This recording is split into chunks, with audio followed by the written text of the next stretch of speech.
Hillary and I are honored to join with your countless admirers all around the world in wishing you a very happy 90th birthday. Throughout your life, you've been one of our world's greatest voices for peace, for dialogue, for understanding.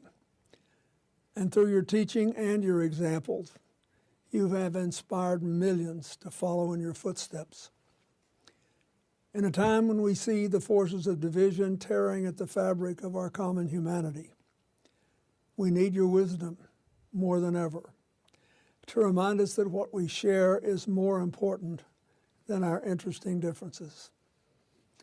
As you celebrate this special milestone, I want to thank you for your friendship. I remember vividly every encounter we've ever shared, and I treasure them all. And I'm grateful for your enduring efforts to build a better, kinder, more compassionate world.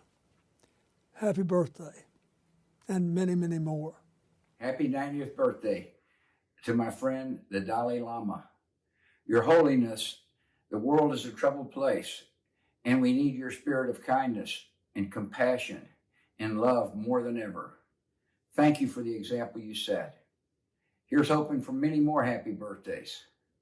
I want to wish a very happy birthday to the youngest 90-year-old I know.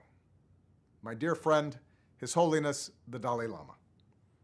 It is humbling to realize that you've been a leader on the world stage for longer than I've been alive. You've shown generations what it means to practice compassion and speak up for freedom and dignity. Not bad for someone who describes himself as a simple Buddhist monk. Happy birthday, Your Holiness.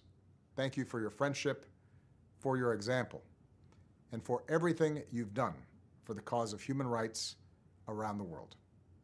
Here's to many more.